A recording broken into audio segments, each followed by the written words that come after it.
Taylor Swift walking down an aisle isn't news. Taylor Swift banning 1,000 people's phones, making them sign non-disclosure agreements, and hiding the entire event behind a 180-foot tent in the middle of Madison Square Garden? That's a different story entirely.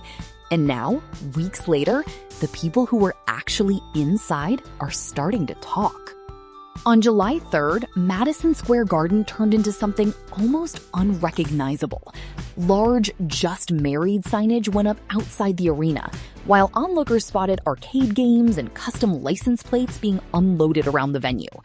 Guests arrived in blacked-out SUVs starting mid-afternoon, funneling through white tents that shielded them from the cameras waiting outside. It wasn't just a wedding, it was a full lockdown. And the guest list read like the credits of a decade's worth of pop culture. Musicians, athletes, actors, directors, all crammed into one room. Bradley Cooper, Hugh Grant, Ethan Hawke, Gigi Hadid, Karlie Kloss, Chris Rock, and Steven Spielberg represented the entertainment side. Kelce's side brought out Andy Reid, Tom Brady, and a handful of current NFL stars. One reporter called it, without much exaggeration, the apex celebrity wedding. The kind of event where royalty might be the only bigger draw. But for all the star power, almost nothing leaked. Guests weren't just asked to keep quiet, they were legally bound to. So when country singer Maren finally opened up about what actually happened inside, people paid attention. Morris, who's collaborated with Swift musically over the years, was one of roughly 1,000 people who witnessed the ceremony. And according to her, the most memorable part wasn't the McCartney performance or the star-studded reception. It was the vows. It just felt like you really got a closer look into their love for each other and their sense of humor, Morris said. Simple words, but they hinted something the public rarely gets from Swift and Kelce. An unfiltered, unpolished moment between two people who are usually performing for an audience of millions. And these weren't quick vows either. Reports suggest each of them spoke for roughly 20 minutes. 20 minutes, standing in front of everyone they love, saying whatever they wanted to say. That's not a moment built for cameras. That's the kind of thing that actually needed the phone ban. Here's where it gets interesting, though. You'd expect the emotional one to be Taylor. She's built an entire career on turning feelings into lyrics. But according to people close to the event, it was actually Travis who struggled to hold it together. You would think the bride would be the one crying more, one attendee said, but it was actually Travis that was more emotional.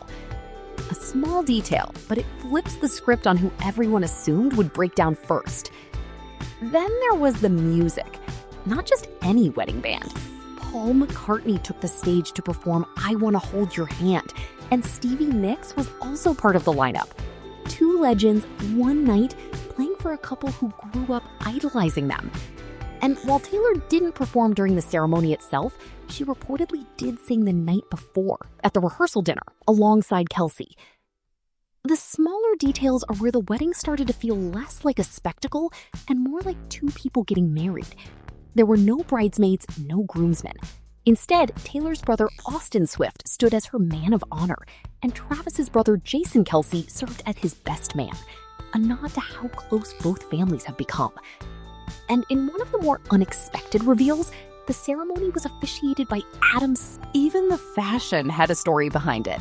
Taylor's dress came from Christian Dior Haute Couture, designed personally with Jonathan Anderson, the label's creative director.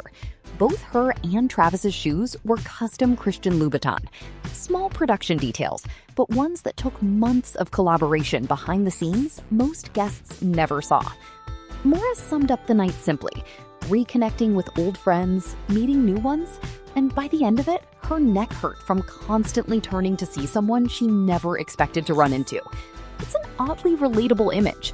Even among the most famous people on the planet, a wedding is still a wedding. People still get overwhelmed. They still cry. They still lose track of who they've said hello to. It's always an honor, and it's inspiring when you go to a wedding and you feel this huge dose of hope for love, Morris said. I think we all felt it that night for them. And maybe that's the real story here. Not the security, not the NDAs, not even the guest list. It's that in a culture obsessed with turning every celebrity milestone into content, this one, for at least one night, managed to feel like something real. If this story caught your attention, let us know what part surprised you most in the comments. And don't forget to like and subscribe for more updates as new details keep coming out.